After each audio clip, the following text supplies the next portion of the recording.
In this programme, we look at the steam locomotives of the London, Midland and Scottish Railways, or LMS, the largest of the four private companies that was nationalised in 1948 to form British Railways.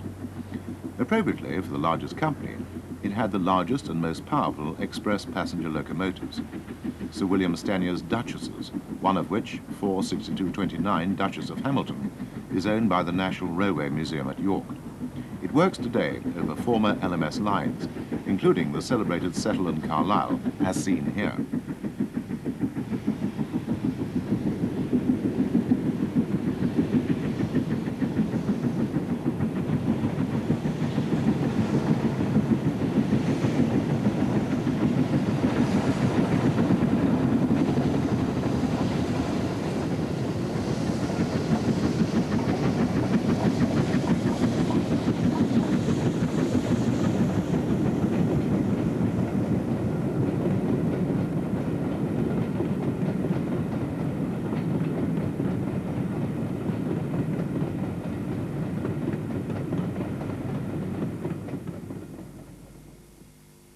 We'll start with the Scottish part of the LMS title, with some of the smallest locomotives which survived until the 1950s, the Highland Railway's small 044 tanks, retained until 1956 to work the Dormont branch of the Highlands north of Inverness. Originally there were 4 of these typically Scottish outline tanks, but only 2 remained during BR days. They were based at Helmsdale Shed and were replaced by Great Western pannier tanks. The only other Highland Railway survivor in the mid-50s was Ben Alder, retained for preservation but sadly scrapped after 12 years at Wick in store. Other Scottish locomotives working in the Highlands included Caledonian Railway 440s, designed by Pickersgill. The 3P on the cab side illustrates the LMS power classification as adopted and expanded by British Railways. The number indicates the power, and the letters P for passenger or F for freight indicate the type of work the locomotive is required to do. These Scottish 440s were passenger locomotives and had been the principal express engines of the Caledonian Railway when it was amalgamated into the LMS in 1923. By the 1950s, they were used on local passenger services throughout the former LMS Scottish system. The Caledonian's principal freight engines were compact 060s. This was the common Victorian freight design, as, having no trailing wheels, all the weight was concentrated on the driving wheels for maximum adhesion and braking capacity. These locomotives were known as jumbos and consisted of 3 basic classes, each an updated enlargement of the other. For local passenger work, the Caledonian employed large 044 tanks, one of which is seen on the main line near Perth, with 2 restored Caledonian coaches. These were known as Grampian stock and had been restored to their original livery to work with preserved Caledonian Express engine number 123, which is seen here at the head of an enthusiast excursion in the late 1950s, with one of the 044 tanks banking at the rear. This locomotive was a one-off oddity. It only had 1 pair of driving wheels and was built in 1886 for exhibition purposes, subsequently being sold to the Caledonian Railway.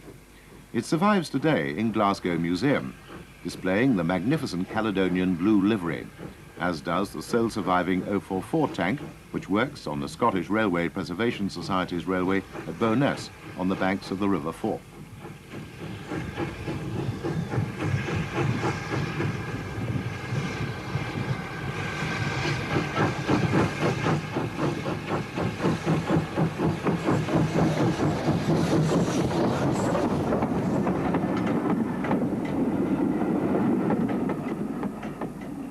Currently, this is the only working ex-LMS Scottish locomotive, although one of the jumbo 060s is under restoration at Aviemore in the Highlands.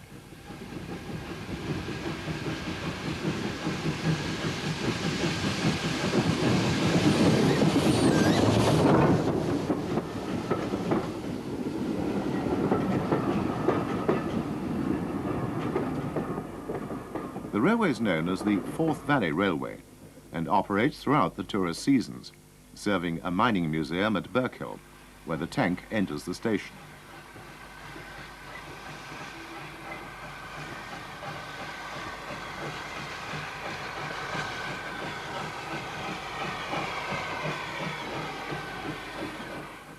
Only one engine of the 3rd Scottish Railway's constituent of the LMS, the Glasgow and South Western Railway, survived into British Railways days, but 6 from the first of the English constituents, the Furness Railway, did.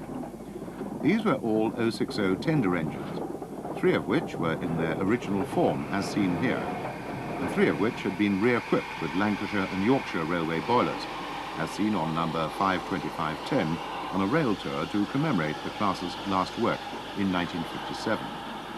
These locomotives were a curious blend of practice and at first glance could be assumed to be normal Lancashire and Yorkshire engines. The most obvious difference was in the tenders. Both the L&Y and the Furness served Carnforth. And it's at the Preservation Centre there that we see a genuine Lancashire and Yorkshire 060. Other differences include sandboxes and the cab spectacle plates.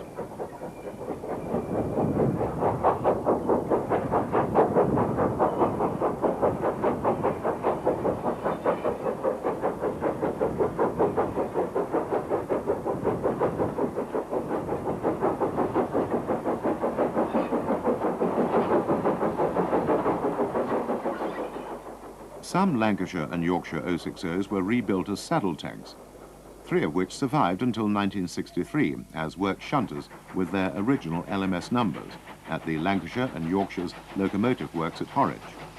One has been preserved, as has one of the railway's characteristic 242 tanks used for local passenger duties. This engine still displayed its LMS livery in 1953. The 242 layout was popular with the LMS constituent companies. With a symmetrical wheel layout, they were equally suitable for running in either direction and were employed for motor train work. This was the system by which a locomotive was semi-permanently attached to its train and by a system of pulleys, levers and air pipes could be controlled from a remote location in a specially fitted driving trailer coach. The London and North Western Railway also contributed 242 tanks to LMS stock. 43 out of 160 built between 1890 and 1897 survived into British Railways ownership. They didn't last long, all having been replaced by the new British Railways Standard Class 2 262 tanks by 1955. The final working areas of these characteristically obsolete-looking Victorian engines, with their massive domes and very tall chimneys, were in North Wales and around the Birmingham suburbs, where we see some of the final survivors at work on motor train workings in 1953. The locomotive's outline was a crew trademark, the product of the autocratic Francis Webb, who ruled the LNWR's locomotive affairs with all the vigour of a true Victorian. All his locomotives look similar, whether tank or tender engines, his 060s being the only survivors of the latter. 2 types passed into British Railways' hands, the smaller coal engines and the later 18-inch goods, often known as cauliflowers. One of the latter is seen at Penrith, engaged on the last work for these engines, passenger duties on the Penrith, Keswick and Cockermouth Railway in the Lake District. They were, of course, freight engines. The LNWR's heavy freight engines were 080s. Many of these were rebuilds of Webb's 280 compounds. 502 engines of slightly varying dimensions were eventually built and classified either 6F or 7F by the LMS. The earliest ones were the Webb rebuilds, but his successors, Whale, Bowen, Cook and Beams, each introduced variants of the type, which the LNWR designated classes G1, G2 and G2A. They were collectively known as Super Ds and worked the heavy mineral and freight traffic throughout the LNWR. With the complications of Webb's compounding removed, they were extremely simple, rugged machines and became the final survivors of all LNWR locomotives, the last being withdrawn as late as 1964. Number 49395 has been preserved, as has the last survivor of his 062 coal tank engines, number 58926, which has been restored to operating condition as LNWR 1054, the only working ex-LNWR locomotive. Here it's seen on a visit to the Severn Valley Railway.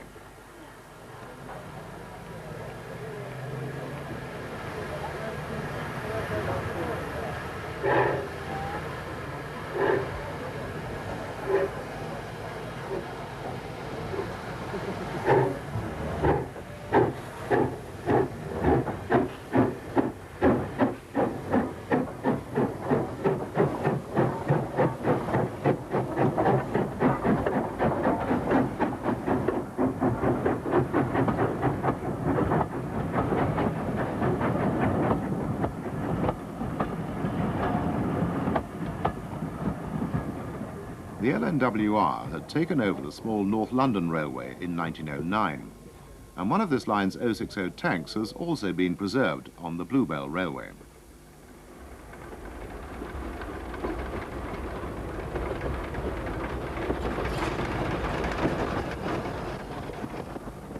This engine is the only survivor of a class of 30 machines built between 1887 and 1905. When the LNWR took over the railway, it brought the little tank engine's profile into line with its own standards. The LMS transferred them to Derbyshire to work on the Cromford and High Peak Railway, the railway with the steepest adhesion work gradients in the British Isles, a far cry from working on London commuter trains. Rail tours over the High Peak line in open wagons were very popular in the 1950s. Perhaps the epithet of cattle wagons for commuter trains applied equally here, but these were volunteers. Another London suburban railway system to be taken over by an LMS constituent was the London, Tilbury and Southend Railway, absorbed by the Midland Railway. The locomotives of this line also migrated northwards to Uppingham in the county of Rutland. They were Atlantic tanks, in other words 442 tank engines. These last survivors have been built by the LMS. The Midland Railway's own standard local and branch passenger engines were 044 tanks, a number of which survived into nationalisation. Classified 1P, our first example still sports an ornate dome and condensing pipes alongside the boiler, as these engines had also worked on London suburban trains in their early days, working through the metropolitan tunnels. Many were motor-fitted, and variations in the domes and fireboxes can be seen here. This engine has a Belpaire firebox. They were built between 1881 and 1900, and there were originally 165 of them spread evenly across the system. One batch worked on the celebrated Somerset and Dorset Joint Railway. The last one, number 58060, was scrapped in 1960. None survive. One of their freight equivalents, the 1F half-cab 060 tanks, does, and is seen in the south of England on the Isle of Purbeck Railway.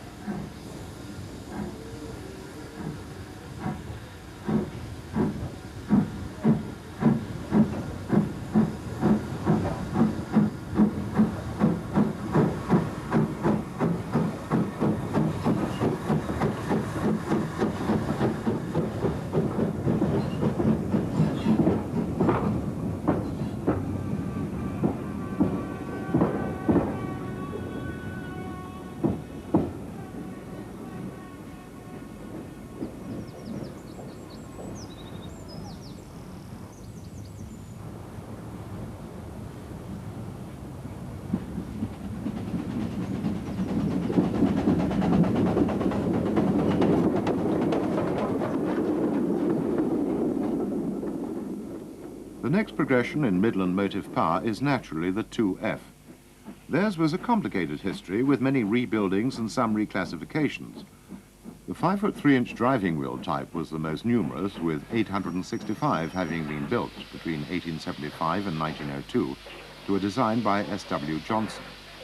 All originally had round-top fireboxes, but the Belpaire style eventually superseded these. By 1963, only 3 survived, number 58148, seen here, succumbing during that year, with only 58182 lasting into 1964, being taken out of traffic in January. About one half of the Class 2 engines were rebuilt with larger boilers and classified as 3F. In total, 387 3Fs came into British Railways' hands, of which the last 69 had been built new to that classification. 3 of these saw in 1964, but none have been preserved. As with so many of the smaller freight engines, they saw out their days on passenger workings. The 3F classification also applied to the Midland's standard 060 shunting tank engines. These were further developed to become the LMS' own standard shunters, the well-known Ginties. This is the Keighley and Worth Valleys example being turned on the old Midland Railway turntable that once stood at Garsdale on the Settle and Carlisle Railway.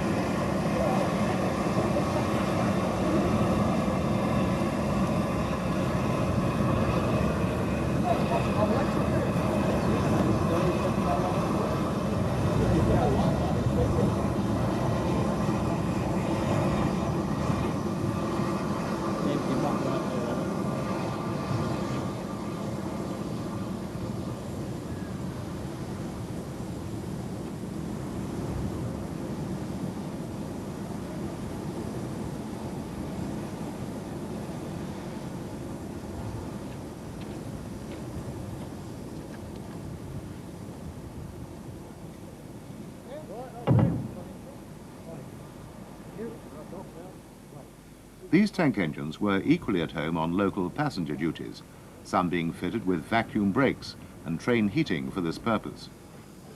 Many have been preserved. This one normally resides on the Severn Valley Railway, but is seen here with Yuletide celebrants on the Swanage line.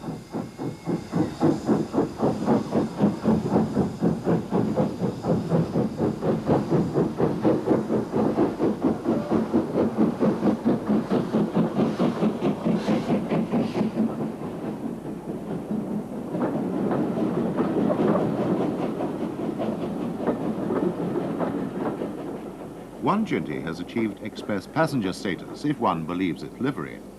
BR's version of the LMS livery looks very well on the Midland Railway Trust tank, although these engines never carried any livery except plain black throughout their service careers.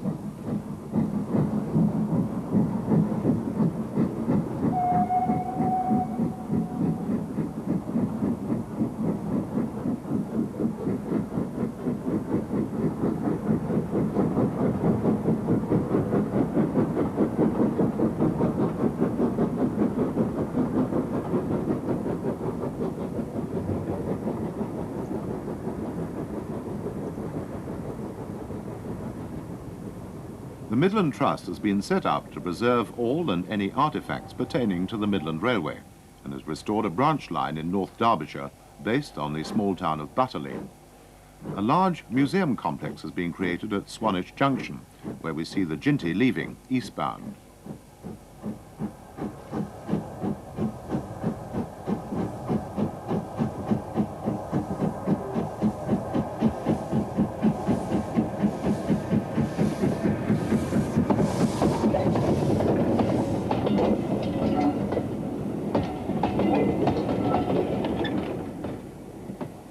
Progressing up the freight power chart, we come to the Midland 4F design, another type which was adopted as an early LMS standard. The only difference of note was the change from right-hand to left-hand drive. This was part of a controversial period of LMS design practice, whereby 4 Midland designs were adopted as LMS standards and mass-produced, resulting in 772 of these 4F engines.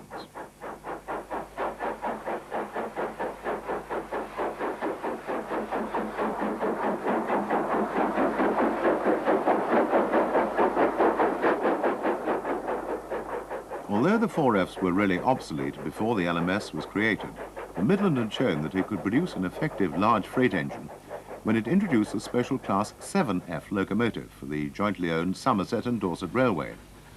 11 of these 280s were built, 2 of which survive today.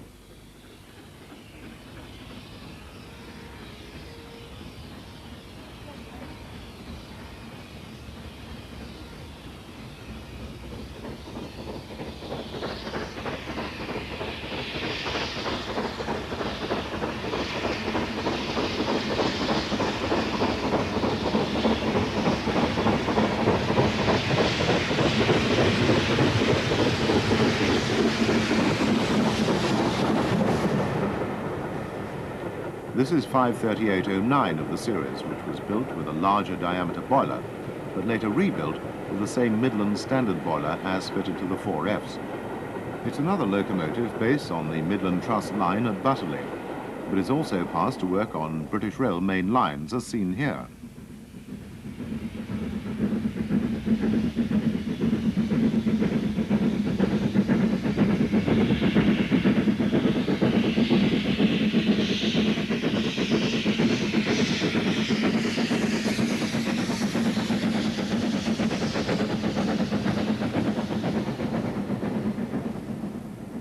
The Somerset and Dorset Railway is something of a legend in railway circles, and a second 7F survives still in Somerset.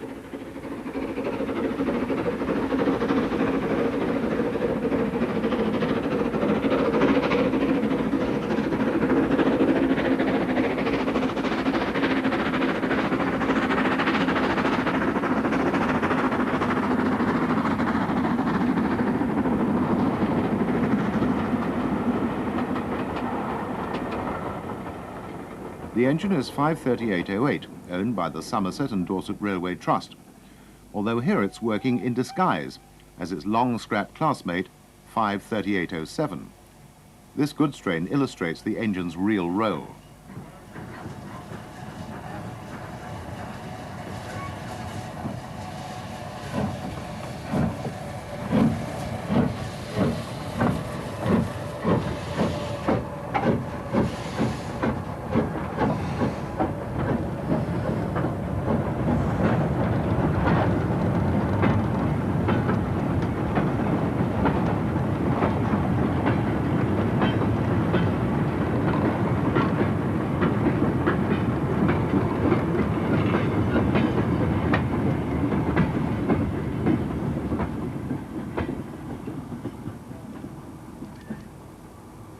The Midland also produced one solitary, very large locomotive for its own use. This was an O-10O machine, which was effectively neither a passenger nor a freight engine, as it never hauled trains. Instead, it pushed them, as it was built specifically for banking trains up the notorious Lickey Incline, up which the Midland's main line from Bristol to Birmingham ran just outside the latter city at Bromsgrove. Here, Big Bertha, as it was colloquially known, pushes an enthusiast rail tour up the incline. The Midland's contributions to mainline passenger haulage consisted of two classes, both of which were perpetuated by the LMS. The principal class was the 2P 440 type. As power classifications ran in the 0 to 7 range, it can be seen that these were comparatively puny machines. Nevertheless, the LMS continued production of them in its early days, when the Midland's design philosophy was dominant under Sir Henry Fowler. These 440s were part of the Midland's policy of producing small engines for their frequent light trains.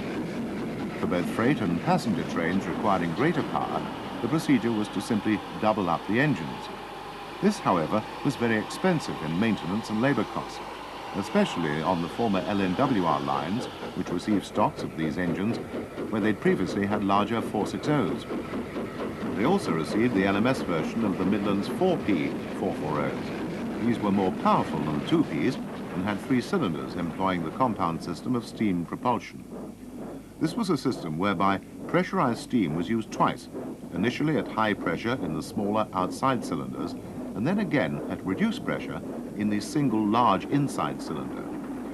These compounds were the most successful British versions of their type, but were still far too small for the heavy duties on the LMS system. One survives number 1000, the first of the original Midland locomotives. Altogether, there were 140 of them, last being scrapped in 1961. By that time, of course, they were comparative rarities and in demand for rail tours. Their position as fine engines had never really been compromised. It was merely their size and the imposition of the Midland tradition on the other railways that had caused the stain on their reputation. There had been a brief period before the Midland ascendancy in LMS motive power circles at the very formation of the railway, when the chief mechanical engineer of the old Lancashire and Yorkshire Railway, George Hughes, had held sway. He produced 2 large designs of modern 6-coupled engines in the last years of the L&Y, and these were expanded as a first LMS standard. The 2 versions were large 464 tank engines and 460 tender engines. In total, 75 460s were built, but they weren't very successful, and this is the last one, scrapped in 1951. Hughes also designed a mixed traffic type of 260, or Mogul.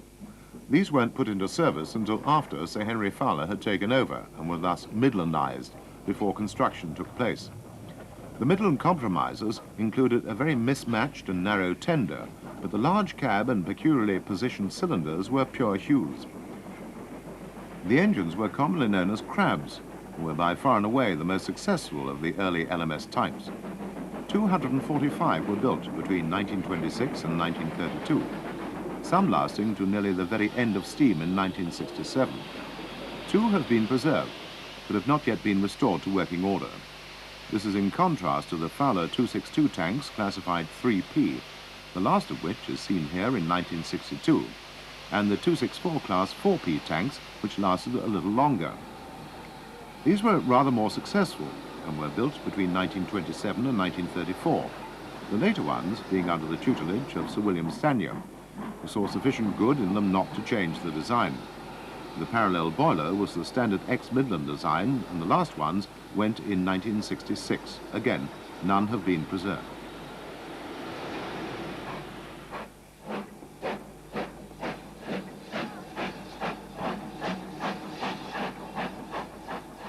Stanier eventually produced his own versions of both the 3P and 4P tanks. His 3P 262s looked underboilered and rather delicate with their small side tanks. They were as bad as the Fowler engines, although nearly twice as many were built between 1935 and 1938, probably the worst of Stanier's designs. None are preserved. A rather better design of small tank engine was produced by Stanier's successor, H.G. Ivett. These were the Class II 262s, which were produced from 1946 as part of the LMS standardization scheme and were perpetuated by British Railways in its barely disguised 84,000 class tanks. Many were fitted with motor train equipment and were primarily designed to replace the many pre-grouping small passenger tanks which were getting very long in the tooth by the end of the war. 130 of these engines were built, and withdrawal took place between 1962 and 1967. Several are preserved, including 41241 on the Keighley and Worth Valley Railway.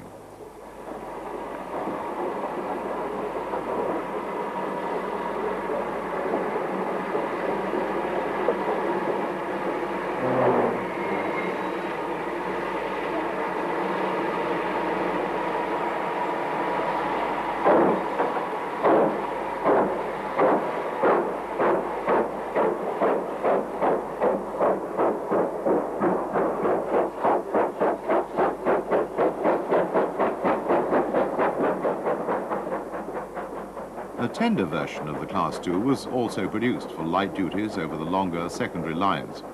These were built contemporaneously with the tanks from 1946 to 1952 and were also perpetuated by British Railways 78,000 class. 128 of these were built and 6 survive today, the most travelled being 46443, which normally resides on the Severn Valley Railway. Here it's on loan to the Llangollen Railway and is seen leaving Deeside Halt.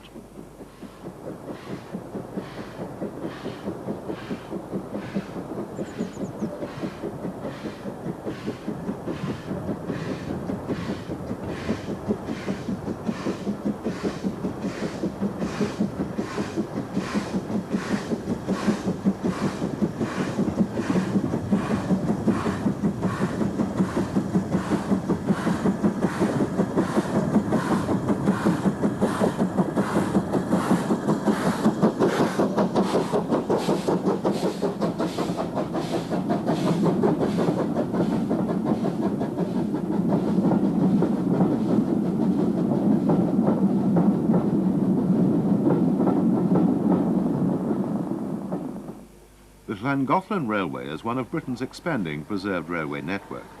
Situated alongside the River Dee, it's planning to extend westwards into Wales along the route of the Old Great Western Line from Rhuaben to the coast at Barmouth. The railway's present plan is to extend westwards to Corn and later eastwards back to Rhuaben.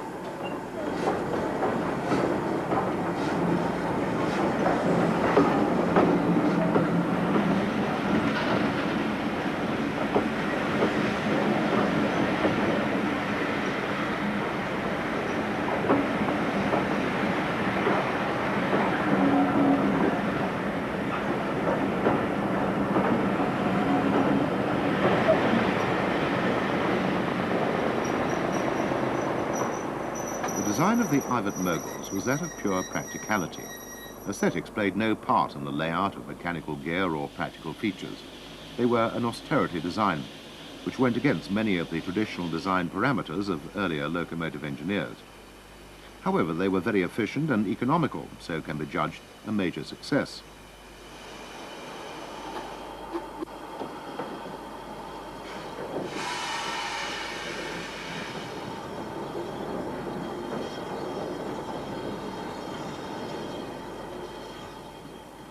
Although the Llangollen Railway cannot reach Barmouth, the small Ivett locomotive did in 1987. It was passed for working over British Rail's metals, and in that year was employed on a series of tourist trains along the Cambrian coast lines.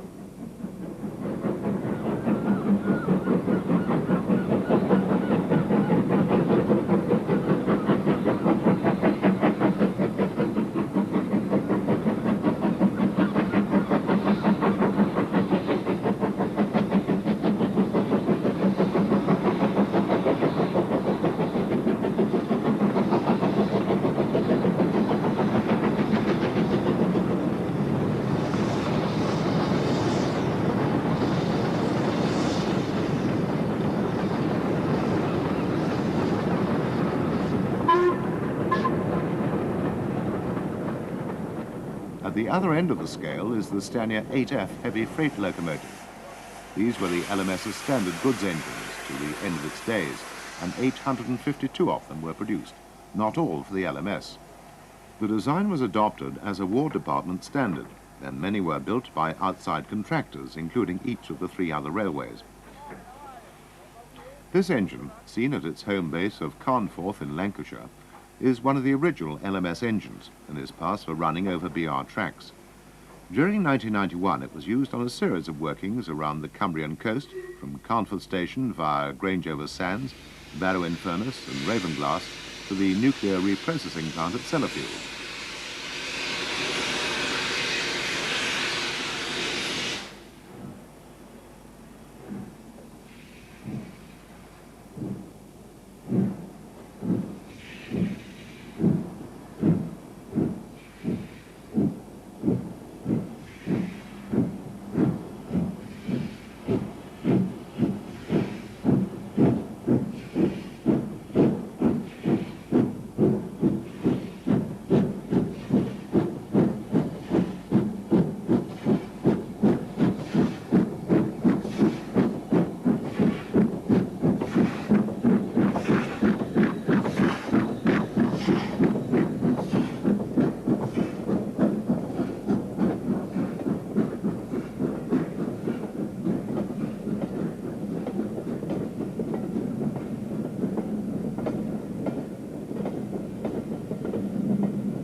The 8F survived right to the very end of BR steam in 1968.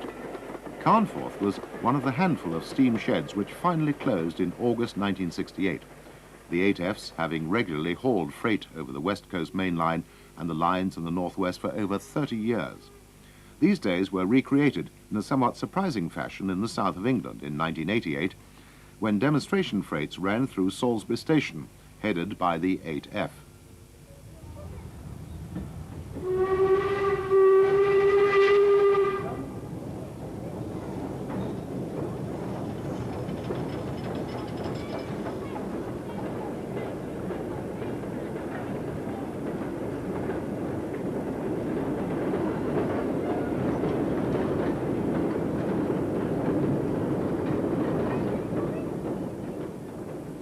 LMS mixed traffic development under Stania commenced with a small series of 260 moguls. These were effectively an updated version of the Crabs and were really a holding exercise pending the introduction of a standard mixed traffic design. They were classified as Class 5 and 40 were built. One survives on the Severn Valley Railway, number 2968. The real Stania mixed traffic design was the famous Black 5, 2 of which are seen on the Great Central Railway. This was a truly versatile type of locomotive, and in total 842 were produced, only 10 less than the 8Fs, but all to LMS order. The first was produced in 1934, and building continued until 1951, when British Railways adapted the design and produced its own standard type, the 73,000 Class 5s. Construction continued throughout the war, and many variations on the basic theme appeared after the war. These experimental locomotives were part of H.G. Ivert's post-war developments and were interspersed with the construction of the standard members of the class. These variations included double chimneys, Caprotti valve gear, roller bearings, and combinations of these features, as well as a unique Stephenson valve-geared machine which is preserved today. These scenes of the class and its service days illustrate the wide diversity of traffic handled and the range of locations covered, from the Great Central through the North Wales coast to Leeds, near which we see a freight train headed by one of the standard members of the class in 1965. These engines, too, survived right to the very end of British Railways steam, large numbers of them working into 1968 on all kinds of traffic in the northwest, where they still work trains with 264 tanks as bankers over Shap. In their heyday, It was said they could be seen in all parts of the country, from Bournemouth, which they reached via the Somerset and Dorset Railway, to Wick, where they'd replaced the various small Scottish locomotive classes. It's in Scotland that we see our first preserved Black 5, one of the first batch to be delivered in 1934. This is 5025, built by the Vulcan Foundry and delivered before the first crew-built examples. And it works today on the Strathspey Railway near Aviemore.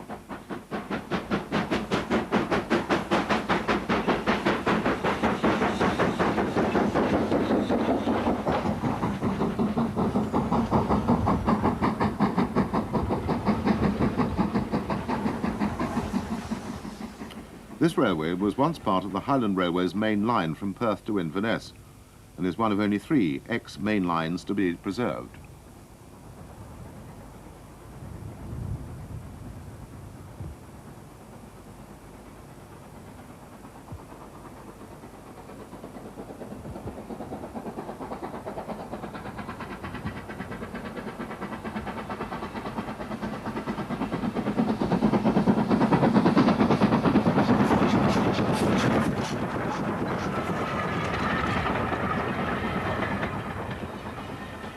In recent years, Scotland has been the place to see Black 5s. British Rail has promoted a summer series of steam workings over the West Highland Line from Fort William since 1985. 5305 Alderman A.E. Draper has been a regular performer here.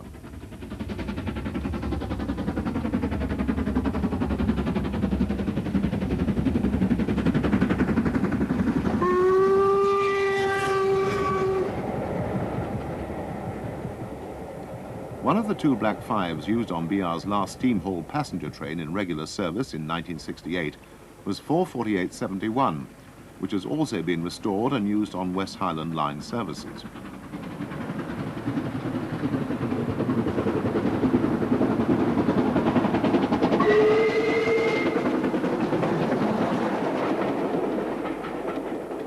These trains have worked on Sundays and on 3 or 4 weekdays from June to September, with additional runs outside these times. From 1989, BR have also promoted holiday steam trains along the North Wales coast, where 5407 was an early performer.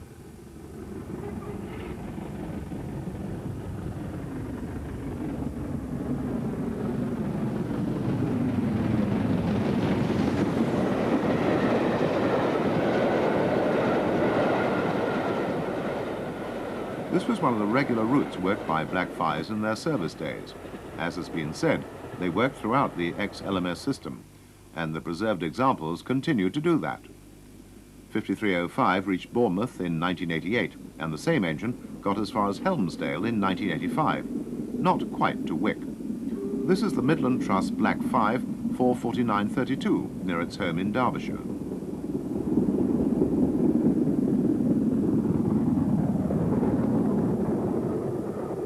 The LNWR had left the LMS with something of a crisis in express passenger power. Its top-line locomotives were 4-cylinder 460s of a relatively poor design, the Claughtons. The Patriots, one of which is seen in the Lune Valley, were nominally rebuilt Claughtons, although in reality a new type of engine using an enlarged Claughton boiler on a Royal Scot chassis. The latter was the first large modern express passenger design for the LMS, introduced in 1927. It sported a somewhat old-fashioned looking boiler, which was later replaced by the type of boiler seen here, in which form the engines were considered to be the best British 460 type ever. There were 70 of them, this final outline having been designed by Sir William Stanier. In 1948, the new British Railways organised a sort of competition between locomotives of the various railways which had formed British Railways. Royal Scots were tested against many much larger and apparently more modern designs, and proved themselves markedly superior to such illustrious opposition as the Great Western Kings, which were on paper at least supposed to be at least 20% more powerful. 2 Scots survived, one Royal Scot herself at Bressingham Museum in Norfolk, and Scots Guardsman, which was to be restored to mainline condition in the early 1990s. Stanier's own design of 3-cylindered 460 for express duties was the Jubilee class. This was a development of both the Patriots and original Scots with a Stanier boiler, smaller than the rebuilt Scots. Two are seen in their last in-service days on the Settle and Carlisle route with one of the end-of-steam specials run by British Rail. Both found their way into preservation, and we next see the second of the pair, Bahamas, again at work on a train heading to Settle and Carlisle.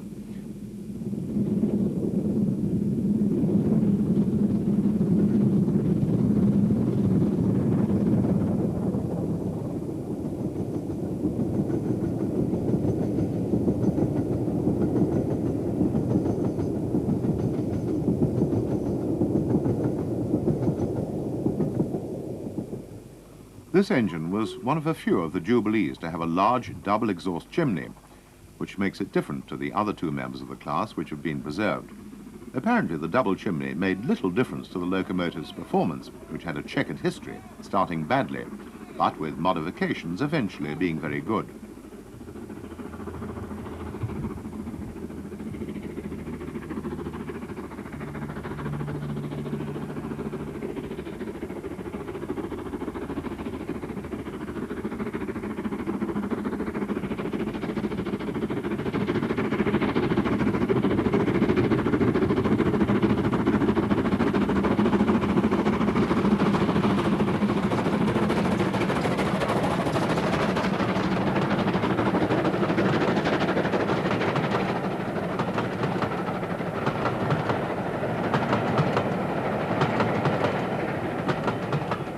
This was a hot day. Although there was little exhaust smoke to be seen, the engine set off numerous line-side fires. The leading engine of the pair we saw earlier was Coliper, which is painted in the original LMS maroon livery of the 1930s and is seen working on the preserved Great Central Railway.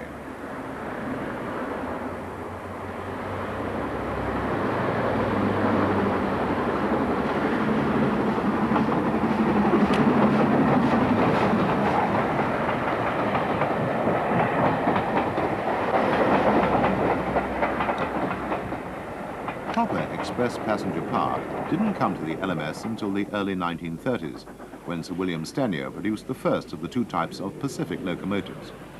His first design was the Princess class, two of which were built in 1933. These were massive engines, the largest normal type of steam engine ever produced in Great Britain, and were named the Princess Royal and Princess Elizabeth, respectively. The second of these engines, which set a series of records over the London to Glasgow route in 1936, was preserved. It's seen working over one of LMS's main lines from Valley towards Crewe on British Rail's North West Coast Express.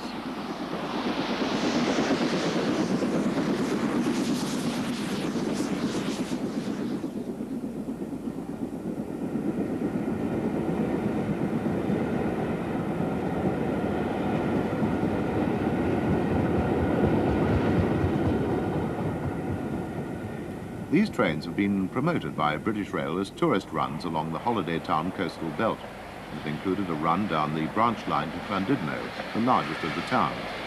Here the Princess is returning to the main line.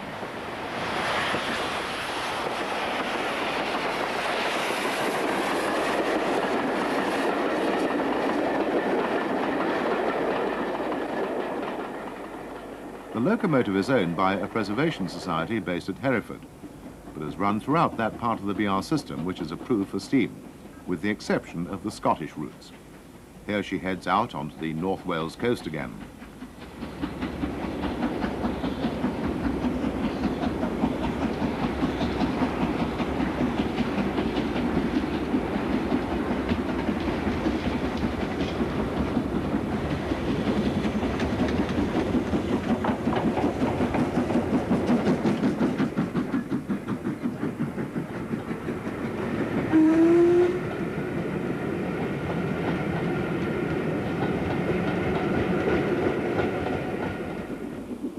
One part of the British Rail network that was under threat of closure for some time was the line from Blackburn to Hellifield, which connects with the Settle and Carlisle, also under a closure cloud. Both were reprieved and form the most spectacular steam route available today.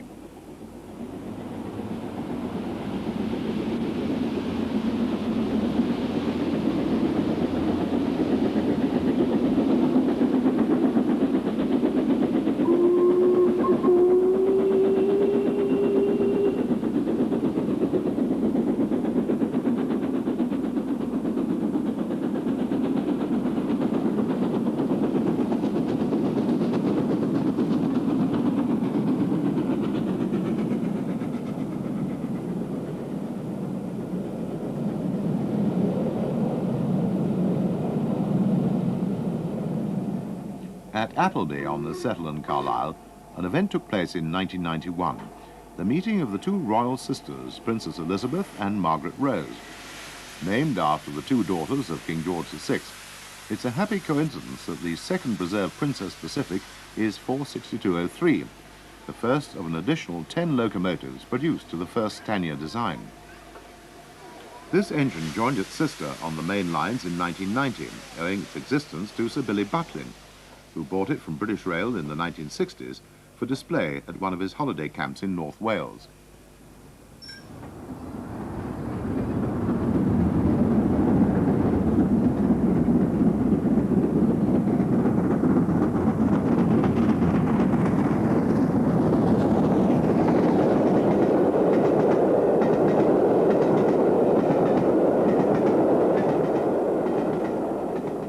Another locomotive which owes its preservation to Sir Billy Butlin is Duchess of Hamilton. This engine is now owned by the National Railway Museum at York and is frequently to be seen in action.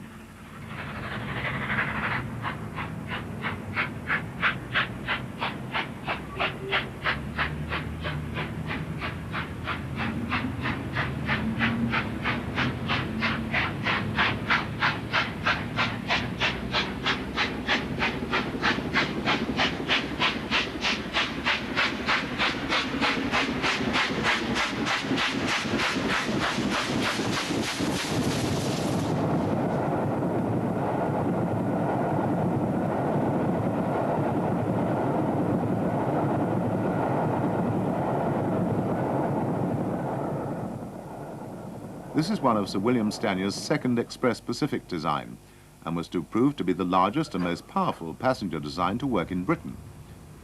The earliest members of the class had streamlined casing when built, and the first engine, Coronation, briefly held the world steam speed record before Mallard of the LNER took it for all time. The Duchess has on many occasions been seen on the Settle and Carlisle route, as here when she's approaching Hellifield Junction for the line to Blackburn.